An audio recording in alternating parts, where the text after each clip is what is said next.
Hello കൂട്ടുകാരെ, മാലയോഗത്തിൻ്റെ പുതിയ ഭാഗത്തിലേക്ക് എല്ലാവർക്കും സ്വാഗതം.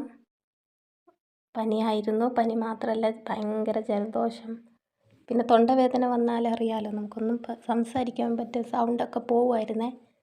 ഇത്തിരി ഭേദമായി. ഞാൻ ഓടി വന്നതാണ്. എനിക്ക് നിങ്ങളുടെയൊക്കെ കാത്തിരിപ്പ് കാണുമ്പോൾ വല്ലാത്ത സങ്കടം, നിങ്ങളുടെയൊക്കെ സ്നേഹം കാണുമ്പോൾ ഒത്തിരി സന്തോഷം കേട്ടോ. ഇനി സമയം ഞാൻ ഒത്തിരി കളയുന്നില്ല, എല്ലാവരോടും സ്നേഹം മാത്രം. കഥയിലേക്ക് വരാം. കഥ ഇപ്പോൾ എവിടെ എത്തിയെന്ന് വെച്ചാൽ, അവർ തിരുനെൽവേലിയിൽ നിന്നൊക്കെ വന്നു അല്ലേ. ഉണ്ണിമായ വിഘ്നേഷൊക്കെ തിരുനെൽവേലിയിൽ പോയി തിരികെ എത്തിയിട്ടുണ്ട്. അന്നത്തെ രാത്രി എന്തോ ഒരു രൂപം കണ്ട് നമ്മുടെ ഉണ്ണിമായ ഭയന്നു. പിന്നെ നമ്മുടെ കവിത ഗർഭിണിയാണെന്നറിയാലോ, അപ്പോൾ അവിടുത്തെ ഒരു കാത്തിരിപ്പുണ്ട്. വായിക്കാം. രാവിലെ വിഘ്നേഷ് ബാങ്കിൽ പോയതും ഉണ്ണിമായ മുകളിലത്തെ മുറികൾ വൃത്തിയാക്കാനായി ചൂലും മുറവുമെടുത്ത് ഗോവണിപ്പടികൾ കയറിയതും ഇന്നലത്തെ അതേ ഭയത്തോടെയാണ്. ഇനിയും ആ ഭയം അവളിൽ നിന്നും വിട്ടുപോവാത്തത് കൊണ്ട് തന്നെ ഇന്ന് തിയേറ്ററിൽ പോകുന്നില്ലെന്ന് പറഞ്ഞതും വിഘ്നേഷ് അവളെ നിർബന്ധിക്കാനൊന്നും നിന്നില്ല.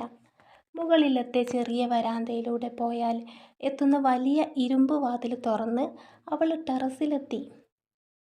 ഇന്നലെ പെയ്ത മഴയുടെ ശേഷിപ്പുകളായി ടെറസിൽ മുഴുവൻ ചീഞ്ഞലിഞ്ഞ ഇലകളായിരുന്നു.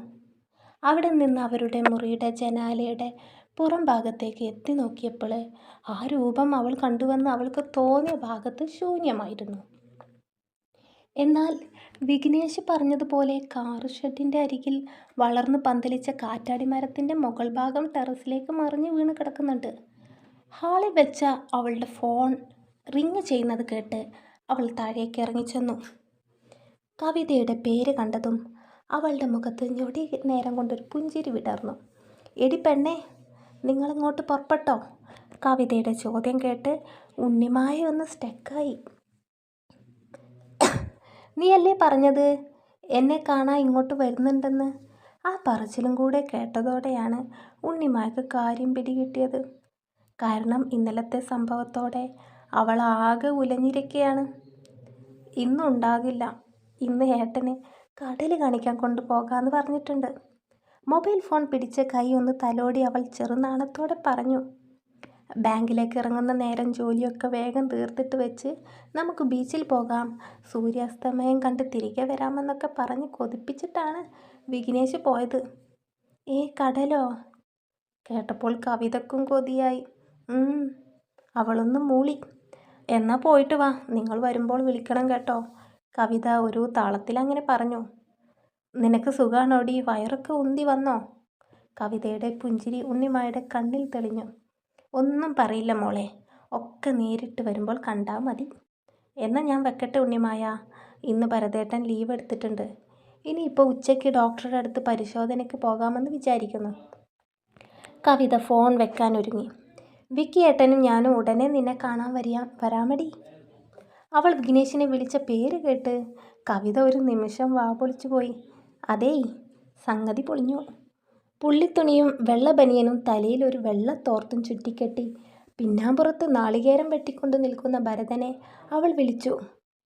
അവൾ വരില്ല, അവർ കടൽ കാണാൻ പോവുകയാണെന്ന്.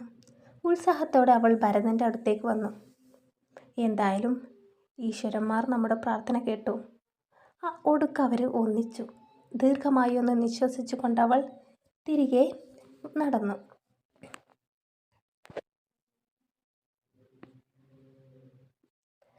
സുബ്ബലക്ഷ്മിയെ ഉമ്മറത്ത് കാണുമെന്ന പ്രതീക്ഷയോടെ ഉണ്ണിമായ മുൻവശത്തെ വാതിൽ കടന്നു ചെന്നെങ്കിലും അവരവിടെ കണ്ടില്ല.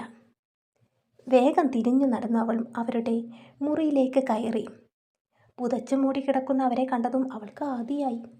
രാവിലെ ഉണ്ടാക്കിയ ചട്നിയും ദോശയും അവർക്കിഷ്ടമുള്ള വടയും കഴിച്ചു കഴിഞ്ഞ് ഉമ്മറത്തിരുന്ന് വല്ല വാരികയും വായിക്കാതിരിക്കുമെന്നാണ് ഉണ്ണിമായ ധരിച്ചു വെച്ചത്. എന്താ അമ്മേ, അമ്മയ്ക്ക് വയ്യേ? ചോദിക്കുന്നതിനൊപ്പം അവൾ അവരുടെ നെറ്റിയിലും നെഞ്ചിലുമൊക്കെ കൈവച്ച് നോക്കി. അയ്യോ, പനിക്കുന്നുണ്ടല്ലോ അമ്മ, ഉണ്ണിമായ ചോദിച്ചതും അവർ കണ്ണ് തുറന്ന് അവളെ നോക്കി.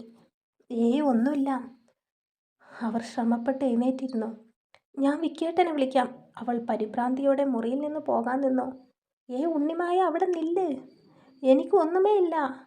ചുമ്മാ ഇരുന്ന് ബോറടിച്ചപ്പോൾ കുറച്ച് നേരം കിടക്കാമെന്ന് വെച്ചു, അല്ലാതെ എനിക്ക് കാച്ചലൊന്നുമില്ല. സുബ്ബലക്ഷ്മി അവളെ അവിടെ നിന്നും അനങ്ങാൻ സമ്മതിച്ചില്ല. ഉണ്ണിമായയും വിഘ്നേഷും വൈകിട്ട് ബീച്ചിൽ പോകുന്ന കാര്യമൊക്കെ അവർക്കറിയാം. താൻ കാരണം ആ സന്തോഷത്തിന് ഭംഗം വരരുതെന്ന ലക്ഷ്യമേ അവർക്കുള്ളൂ. അവർ നിർബന്ധിച്ചെങ്കിലും ഉണ്ണിമായ്ക്ക് വിഘ്നേഷിനെ വിളിച്ചു പറയാതിരിക്കാൻ തോന്നിയില്ല. കാരണം അവരെ തൊട്ടു നോക്കിയാൽ തന്നെ അറിയാം ദേഹത്ത് ചൂടുണ്ടെന്ന്. അവൾ ഫോണെടുത്ത് പിന്നാമ്പുറത്ത് പോയി അവനെ വിളിച്ചു കാര്യങ്ങൾ പറഞ്ഞു. ഞാൻ വന്നിട്ട് നമുക്ക് ഒരുമിച്ച് അമ്മയെ ഡോക്ടറെ കാണിക്കാമെന്ന് വിഘ്നേഷ് പറഞ്ഞതോടെ അവൾക്ക് സമാധാനമായി. പാതി വെച്ച അടുക്കള ജോലികൾ തീർക്കാൻ അവൾ ഒരുങ്ങി. സിങ്കിൽ കിടന്നിരുന്ന പാത്രങ്ങൾ ഓരോന്നായി കഴുകി സ്റ്റീൽ സ്റ്റാൻഡിൽ വെച്ചു. പിറകിലൊരു കാൽപെരുമാറ്റം അറിഞ്ഞതും അവൾ പൊടുന്നനെ തിരിഞ്ഞു നോക്കി.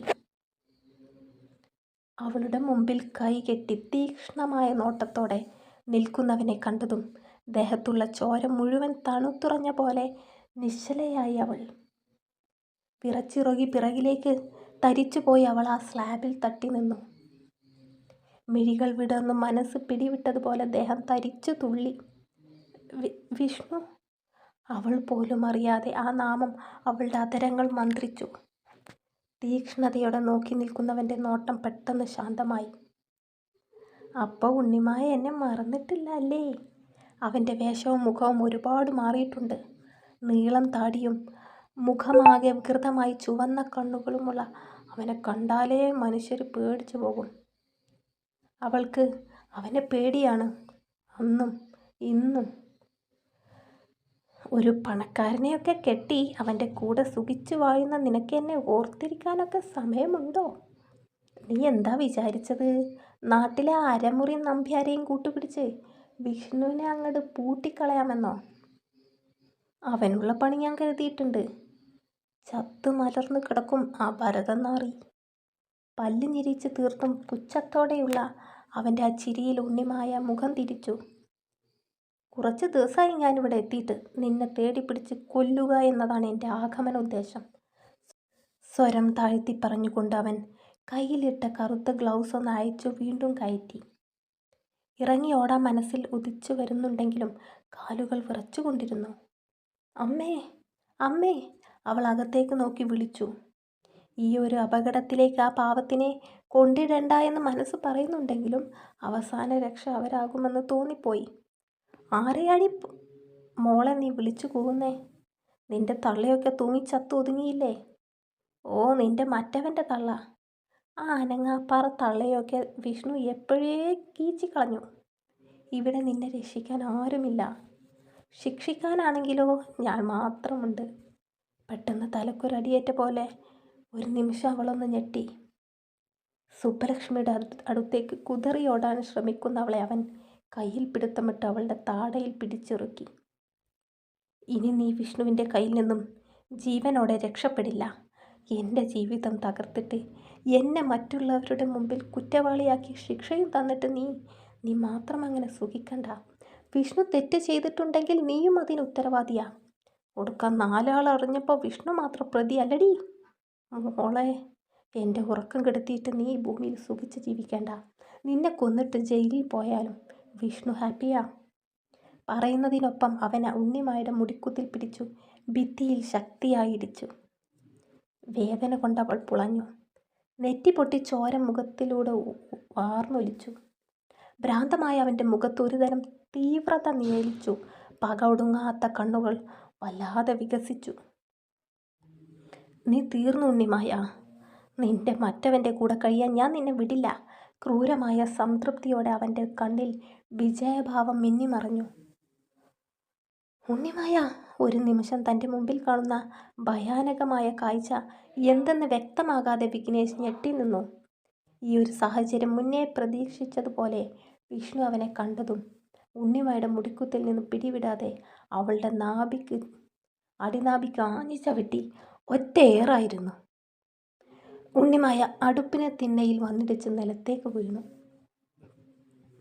ഞൊടി നേരം കൊണ്ട് ഓടി വന്ന വിഘ്നേഷ് വിഷ്ണുവിൻ്റെ നെഞ്ചിലേക്ക് ആഞ്ഞു ചവിട്ടി. നിലത്ത് മലർന്നു കിടക്കുന്ന ഉണ്ണിമായെ വിഷ്ണു പതിയെ എഴുന്നേറ്റിരുത്തി. അവൻ്റെ കൈകൾ വല്ലാതെ വിറക്കുന്നുണ്ടായിരുന്നു. ഏട്ടാ, അമ്മ, അമ്മ! മിഴികൾ തുറക്കാതെ വിറക്കുന്ന അധരങ്ങളോടെ അവൾ പറയുന്നുണ്ടായിരുന്നു. പിറകിലേക്ക് വീഴാതെ ചുമരിൽ തട്ടി നിന്ന വിഷ്ണു ഓടി വന്നു വിഘ്നേഷിൻ്റെ തോളിൽ ചവിട്ടി. ഉണ്ണിമായെ പിടിച്ചു തൻ്റെ കൈകളിൽ ബാലൻസ് ചെയ്ത് ഇരിക്കുന്നവൻ അപ്രതീക്ഷിത ഇടിയിൽ മറിഞ്ഞു വീണു. കൂടെ അവൻ്റെ കരങ്ങളിൽ കിടന്ന ഉണ്ണിമായയും. വിഘ്നേഷിൻ്റെ ഷർട്ടിൽ പിടിച്ചുയർത്തി അവൻ്റെ നെഞ്ചിലേക്ക് മുട്ടുകാൽ കൊണ്ട് ഇടിച്ചു. വിഷ്ണു ഉണ്ണിമായുടെ കഴുത്തിൽ ബലമായി പിടിച്ചു ഞെക്കി. ശ്വാസം തൊണ്ടക്കുഴിയിൽ കിടന്ന് പിടഞ്ഞവൾ പുളഞ്ഞു. വിഘ്നേഷ് വിഷ്ണുവിൻ്റെ പിറകിലൂടെ ചെന്ന് കൈ പിരിച്ചു വിട്ട് അവൻ്റെ കഴുത്തിൽ പിടിമുറുക്കി. "വിടടാ!"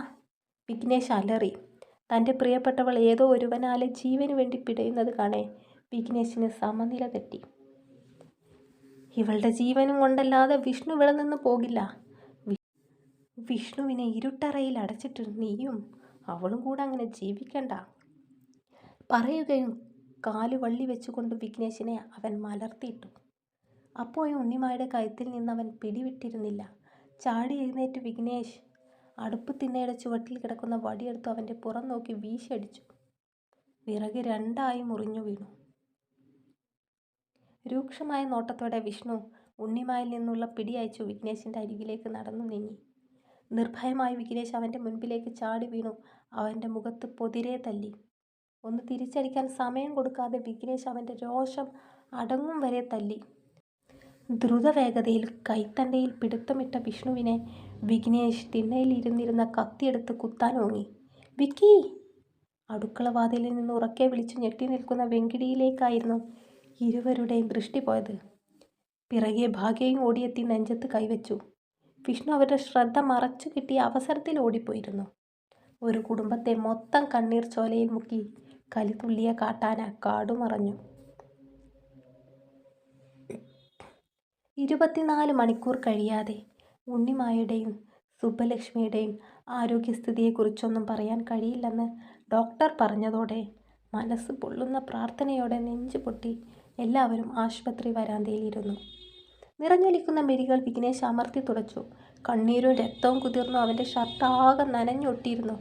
വെങ്കിടി വിഘ്നേഷിൻ്റെ തോളിൽ തന്നെ കിടന്നു വിതുമ്പി.